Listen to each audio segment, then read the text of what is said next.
Gabi's just a kid. Nah, fam. She needs exorcism. Someone call a priest, bro.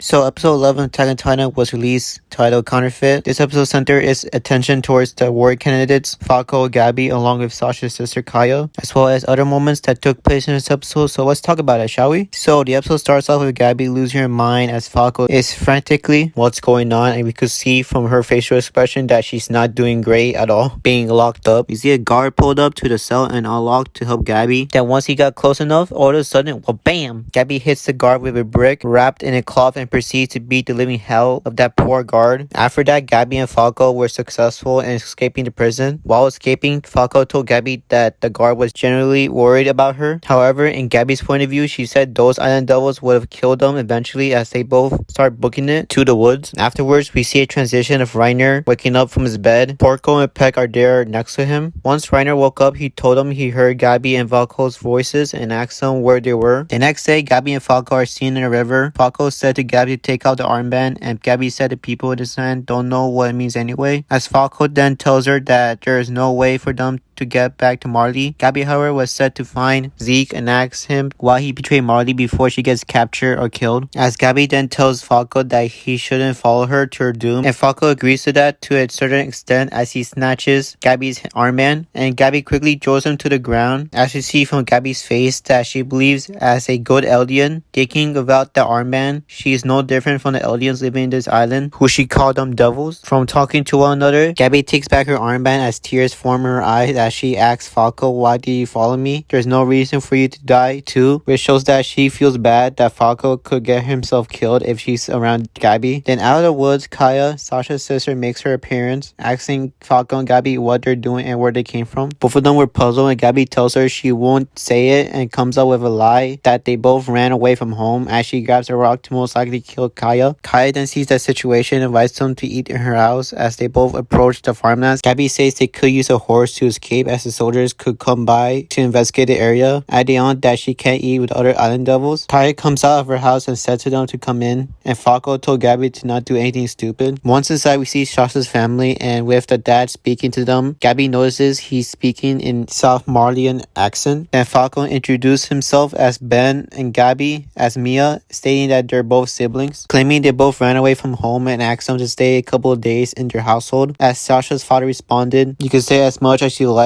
and eat some breakfast. Once everyone's sitting down, Sasha's mother proceeds to pat Gabi's head, and Gabi freaked out and yeeted her hand, and everyone was shocked with her reaction. Then the mother apologizing, saying you must have been through a lot, which is true for Gabi, but for different reasons, obviously, in the past few episodes, and not from, typical family abuse. Falco then apologizes for Gabi's behavior and tries to light the mood by eating the food and making quick small talk as Kaya is staring at them, realizing there's something fishy about them. Right after that revolting scene, we see the Commander-in-Chief Darius and Azuma B2 congratulating him for Perdy's island campaign against Marley, as she states the leaders of Hizuru have nothing but praise for Eldia for their bravery, where Darius is thankful for her words and says welcome to the most dangerous island in the world, and Hizuru agrees and states that her objective is to see the danger in person. Then Darius looks straight ahead and notices a vehicle, and Azuma B2 says it's the world's first flying boat fueled with iceberg stone, and its use will be when the rumbling activates, and from the figure of this vehicle, we could tell that it's an aircraft, a plane that's been made and ready to be used. After that meetup, we see journalists gathering around HQ,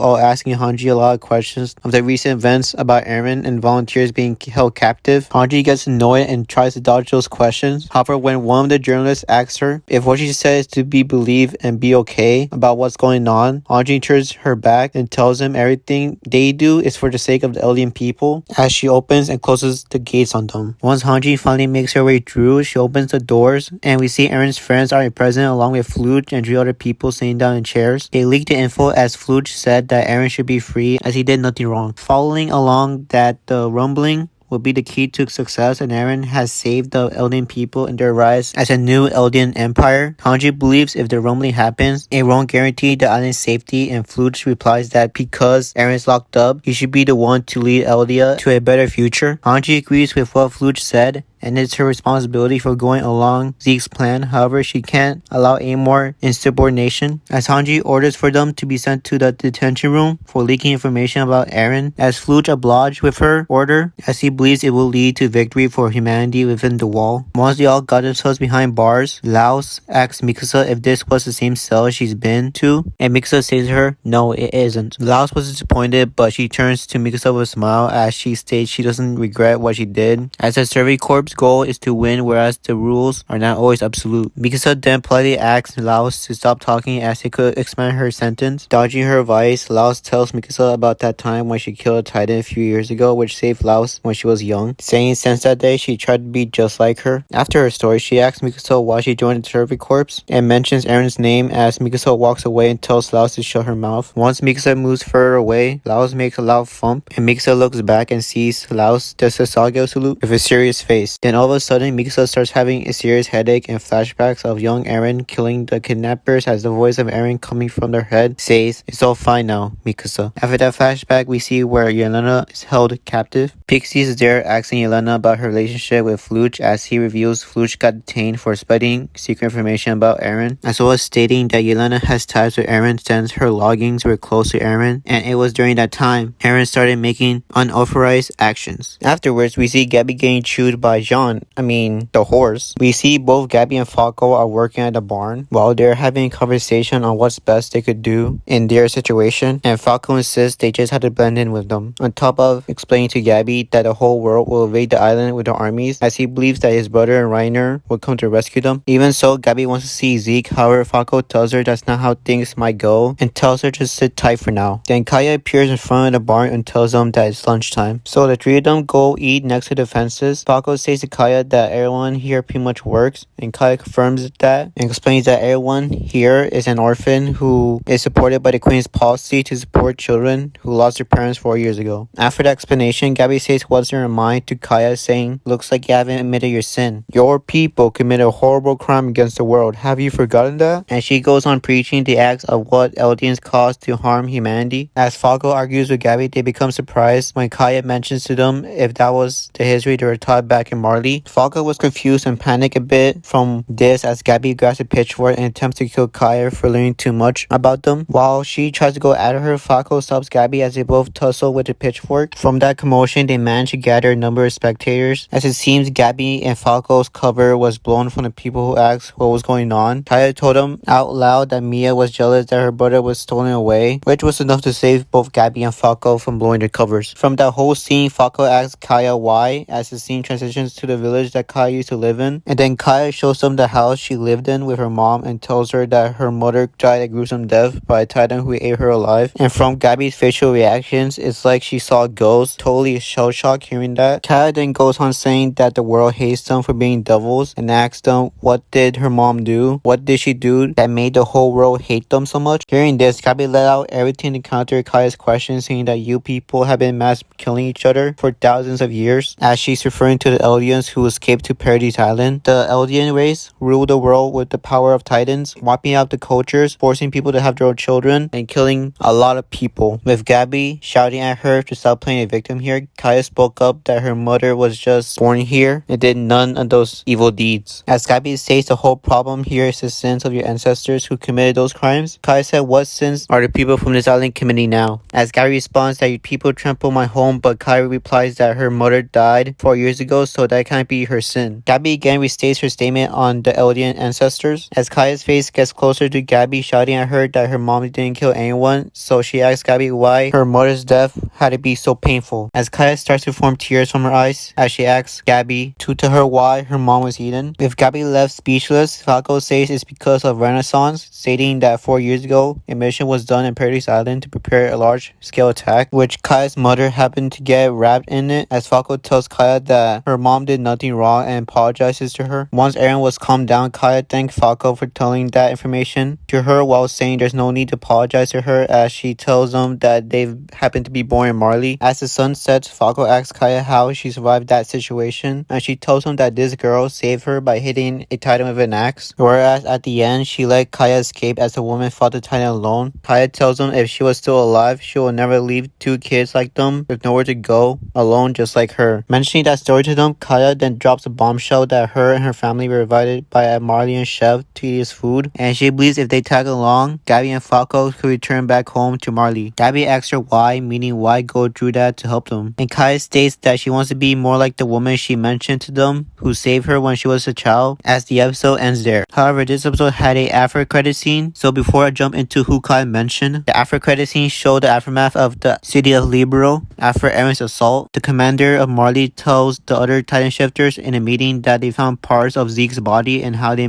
only managed to uncover his limbs, stating that he made it look like he died to deceive them, meaning Zeke switched sides with enemy forces on Paradise Island, establishing that he's a traitor, with overwhelming evidence that shows Zeke was planning this betrayal for a long time. Knowing this, the commander states they won't leave this unpunished, and in 6 months they'll join forces with the global military on a large-scale operation to Paradise Island. Cold, whose brother along with Gabi is in disbelief that they had to assemble 6 months to rescue them, even though those kids are important to them as they are the candidates to inherit the Armor Titan. The commander believes victory will be slim if Marley goes in by themselves. However, Reiner jumps in the conversation and says Zeke must be thinking the Malarian army won't attack right away since facing heavy loss, as Zeke is not gonna wait 6 months to carry his plan to full effect. So Reiner suggests that they can't wait 6 months to attack and regroup soon to attack Paradise Island right away, as the episode finally ends there. My oh my oh my. This episode was an emotional roller coaster. I kid you not. It's scary how living in different societies or believing in such stories and misconceptions at such an early age could really affect one person's perspective. As Kaya was telling her story, it really tightened my chest that the girl she was referring to was Sasha, and Gabi and Falco don't even know or ask her who she was referring to. Oh boy. I don't think I'm kind of ready for the next episode, especially if Kaya will find out that Gabi killed her sister Sasha. Well, we just have to wait to find out what happens then. If that being said, I hope you like this video. If you do, please give this video a like, and if you want, consider subscribing to my channel, and see y'all next time. Peace.